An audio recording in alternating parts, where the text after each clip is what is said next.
Hey, YouTube. I'm David. I'm Jeremy. I pointed over here. Welcome to the I'm gist. over here. Oh, I know, but I said my name and I pointed off screen. That works. This is the gist. For those of you who, this is Bourbon and Zeppelin's the gist. For those of you who are new here, or even if you've watched it before, let's give you the little rundown of what the gist is. The We're gist going to of the do gist. just news stories. We're going to give you the nuts and bolts of the news story in a nutshell, real quick and then we're going to give you opinions on them.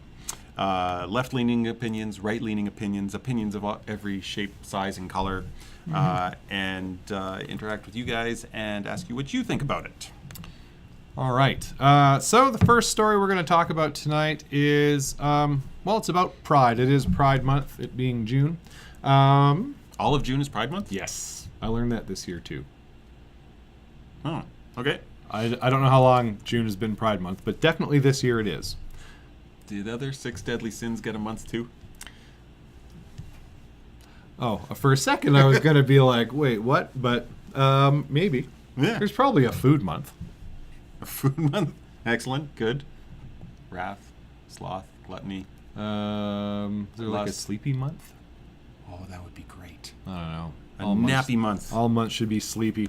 Anyway, this year for Pride, I volunteered at Edmonton's Pride Parade, Right. and there was, if you've heard anything about Edmonton's Pride Parade this year, Which 2018, which you I didn't? didn't. You didn't hear anything? Well, about I was off working. Oh, sure. Okay. So you didn't yeah. hear about the protest? No, I'm coming here. I'm looking at the show notes. I'm seeing that there is police banned from further Edmonton Pride Parade after protests halt event. Hang on. The police were banned?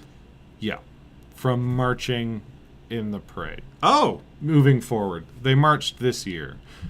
So let's break this down a little bit. So the parade had been going on for, I want to say, about 20 minutes. And then we got word that there was some protesters stopping the parade from continuing blocking on. the parade route. Yeah. So they were like standing in the middle of the parade route, like across the street with like a megaphone and a piece of paper with their demands.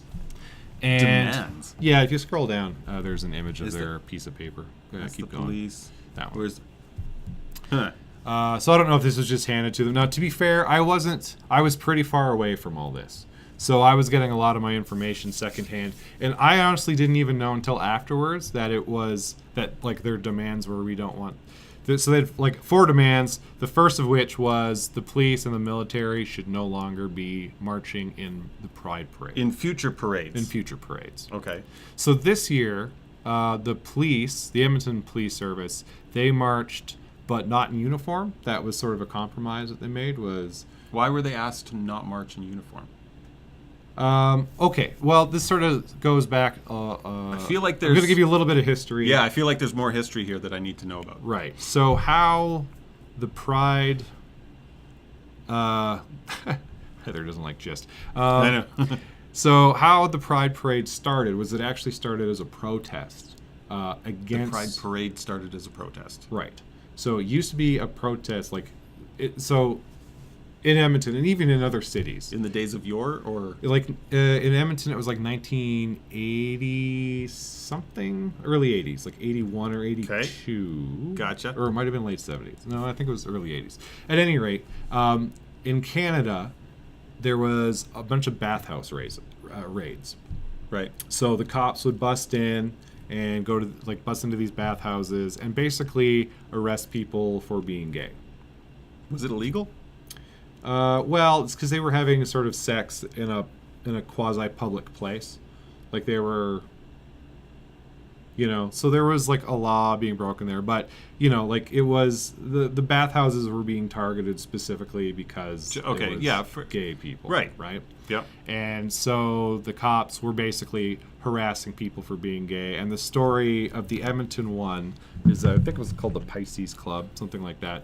They'd actually cranked the music right up so no one could hear the cops come in. And 54 cops came in, and they would bust into rooms, right, and they just started taking pictures of everybody who was there in whatever state of undress they happened to be in. So they weren't like, put some clothes on, we're going to take a picture of you. They were just like, we're going to take a picture of you if you're naked or whatever. They just did. They just did. Right. And okay. then they rounded them all up and put them in paddy wagons and then took them downtown and then actually gave them mug shots.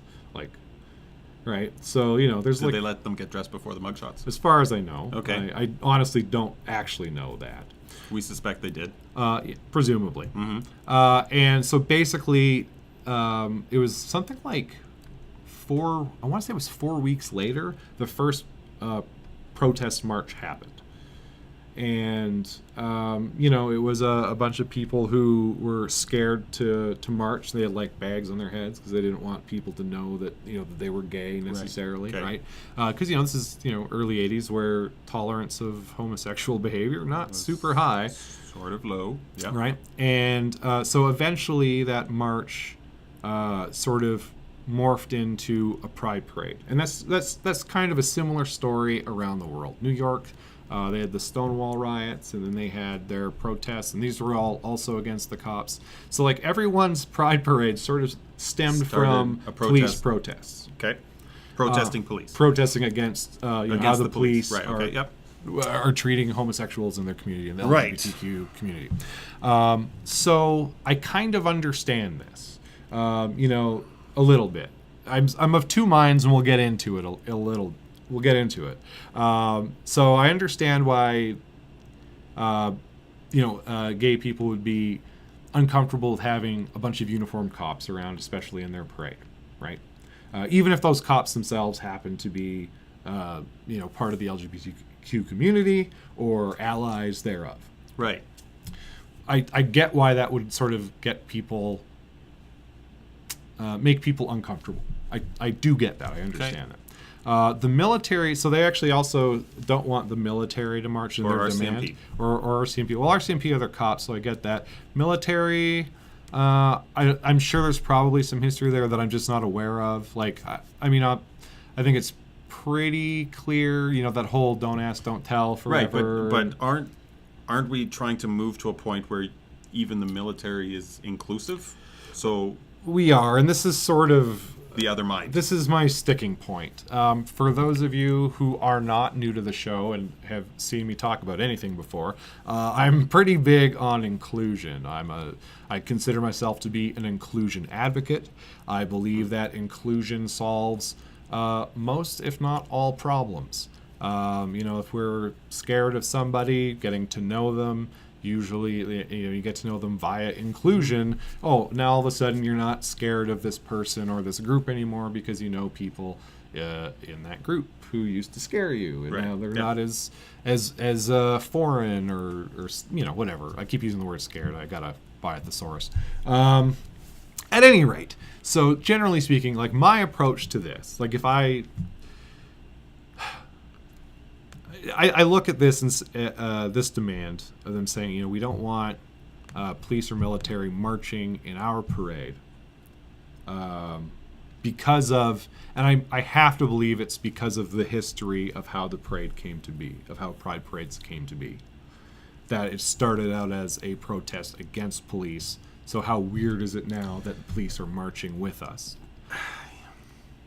But Thank you. The whole idea. So this year's theme of Pride was full spectrum Pride, and they talk a lot about inclusiveness and inclusion. You know, whether it's, you know, lesbian, gay, trans, two-spirit, whatever genders you happen to be. You know, like all that stuff. Like it's full spectrum Pride. And so from that, you know, I get really excited because I'm like, oh, I one of the reasons I liked the idea of volunteering for this was because it was inclusive, right? Yep. And so I was a little disheartened, you know, to see that this was like their first demand was get rid of these people. Exclude people. Yeah, like exclude people. And again, like I get it, but you know, there's also that whole thing about it's a good idea to get people on your side, especially people who used to not be on your side. Yep. Right. So if you can I mean, I guess you could be super cynical about it and say, oh, these cops are just putting on a show, but they still are going around, gay bashing like it's 1982. But I don't think that's actually. I don't think that's accurate at all. I don't think that's accurate either. I shouldn't say most, but I met a lot of volunteers there, and I was surprised by how many of them were police officers. I was volunteering with a cop all day. Yeah. And we would go around and she'd be like, oh, that's a cop, and that's a cop, and that's a cop, and that's a cop. So there's lots of cops volunteering behind the scenes. And then the cops were kind enough to sort of make the concession that, okay, we don't have to wear our uniforms to march in this parade. We get that people aren't comfortable with that. So they didn't wear their uniforms, and they just wore, normal clothes. Yeah, see, even there, though, I think that's... isn't that against the spirit of this, that you have to, not identify with who you are? Yeah, a little bit. But I will say, because of the history, and I can definitely see how something like that could be, and I hate to use the word, but triggering, for people. And they still get to march in the parade. The cops still get to march in the parade. Okay. Just not looking like cops, but they do have a cop So banner. I think maybe, but at the same time, you could really easily draw if you're gay, you can come be part of our group, just as long as you don't dress like you're gay. Yeah, you can come join us in our activity as long as we can't identify you as who you are, as a big part of who you are. Because you talk to any law enforcement officer, and being a cop, that's a big part of their identity. Sure. So I sort of look at it from the perspective of sometimes these things just take time, right? How much? It's it's hard to say. Yeah. you want it to take no time. Right. Right? But the reality is that sometimes it's baby steps. Right. And unfortunately, I feel like this was maybe a baby step backwards. Feels a little bit like it, but I'm certainly I'm so far removed from I know this world that I've seen a certainly lot of can't people judge. say that they weren't going to because I'm on the volunteer page on Facebook, and I've seen a number of people state outright that they are not going to volunteer as long as the cops aren't allowed to march. And I don't know if those people were cops necessarily who said who were the volunteers were cops, or they're just people who are supportive of cops in the military. Interesting. So I mean that's going to drive a little bit of a wedge for sure. Especially because the right, they sure love to talk about how much they love cops in the military. And so this just gives them more reason to be cranky at the LGBTQ community and less accepting. Yeah. I will say for the most part, people were pretty accepting. We had a couple people sort of drive by the staging area shouting things, but no actual, no one stopped to be confrontational or anything like that. They were all sort of I'm just sort of talking about people who don't like gay people, but not But I'm just saying, those are the exact people who are going to be like, see, they don't like cops in the military. I love veterans. How come we're sending all this money overseas? It's a whole spiral. Yeah. So their fourth demand here is that all mainstream Pride spaces clearly acknowledge and honor Pride's history as a demonstration against police oppression. So they that to me feels like they want to hang on to the resentment. Well, yeah. Do they want things to change, or do they want? Yeah. It feels like they're hanging on to resentment. It's important to know where you came from. I think it's important to know the history of where you started, right? I don't think there's any harm in that. But I think making all mainstream Pride spaces clearly acknowledge that and honor the Pride.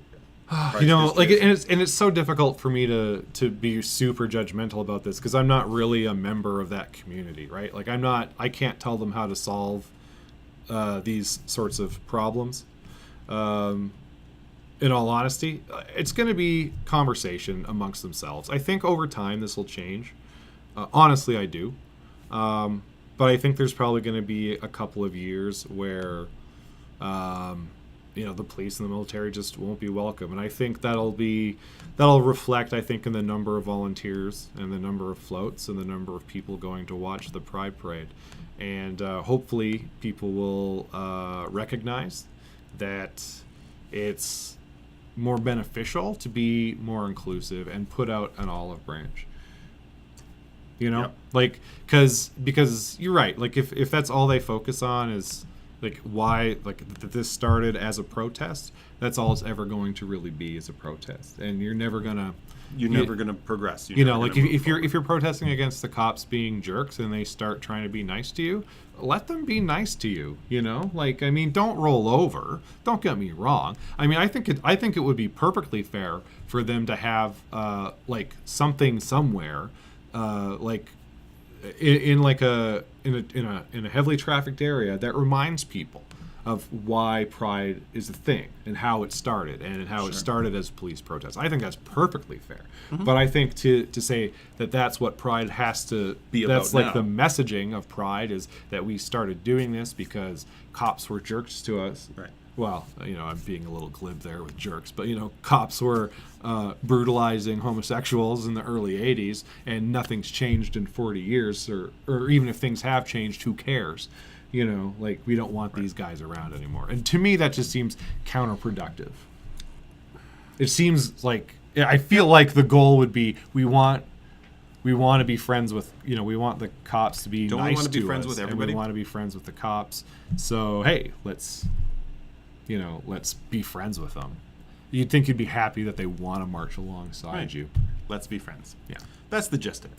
That is the gist of it. Uh-huh. That was a lot of talk. That was. All right, so. Which of those was do you want to talk about? Next, on going a little bit less lighthearted. Okay. And you're dropping these... a little bit more lighthearted. Yeah, and you're dropping these links Nope, into totally forgot. Okay, just for those of you who are watching on YouTube, we are streaming live right now on Facebook. I mean, not right now when you're watching this, but right now. We are doing this live every Wednesday on Facebook. Follow us on Facebook, facebook.com/Bourbon and Zeppelins. I think I actually spelled everything right down below us. It would be down below me over here. I'm pointing. Yep. I don't know where I'm pointing. So I recommend going to Facebook, finding our page, and liking us there, and then you can watch us live, and you'll sort of see the before and the after of the making of these videos. Yeah, and we will drop the links to all of the articles we're talking about in our Facebook except stream. That first one. Except for the first one. So, going south of the border, Domino's Pizza repaves potholes in Milford, Delaware. I thought this was great. What? So Domino's Pizza has gone around and filled a bunch of potholes in Milford, Delaware. I've just said the headline again, basically. Yeah. So they did it they were making the argument that potholes are bad for your pizza. So as their delivery drivers are driving around, if they hit a pothole, it can damage your pizza. So they're going around and filling potholes and, I guess not spray painting, but marking them. Well, yeah, they're like stenciling them with their logo. It says, "Oh yes, we did," which I think is really cool. Cynical corporate Dave is like, "Oh, this is just a marketing strategy," and it is. Of course, it's a marketing strategy, but it's a good one. I think this is a great strategy. I would be fine if private companies wanted to just fill potholes and spray paint an ad on it. I'm all for it. We have so many potholes in this city. I want Domino's to do that here.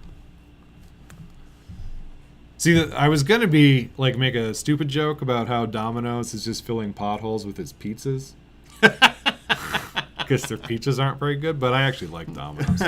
I don't remember the last time I had a Domino's pizza. I don't have Domino's very often, but I used to really love Domino's, even back when people all thought that I want to go actually order This is a brilliant marketing campaign. It really is. Because I guess it's not vandalism if it's your asphalt down on the road there. Yeah, I do kind of wonder, like, if they're breaking some sort of, stupid little law about, filling a pothole without a license. Or something like that. Filling a pothole without... Are they breaking any union rules? Are they crossing any union? Probably. They're probably scabs. See now all the Domino's are going to get bombed in Domino's Milford. Pizza repaves potholes. Also reads, Domino's scabs steal jobs. Yeah. and then a week later, local Domino's gets bombed. No one knows by who, though. Not Teamsters, said the note. It definitely wasn't the pavement mafia. All right, so that's the gist of that. Join us next week or the week after, and possibly even later than that, depending on when we have breaks in our jobs. Are we at the end of the gist? That's the end of the gist. Oh, we're at the end of the gist. We're at the end of the first episode of the clip of the gist. Thanks for watching, everybody. If you're watching on YouTube, this is it for you. If you're watching on Facebook, stick around. There's still more to come. And, of course, if you ever want to see what happens after this episode or before this episode, facebook.com/Bourbon and Zeppelins. And we will see you next time on The Gist.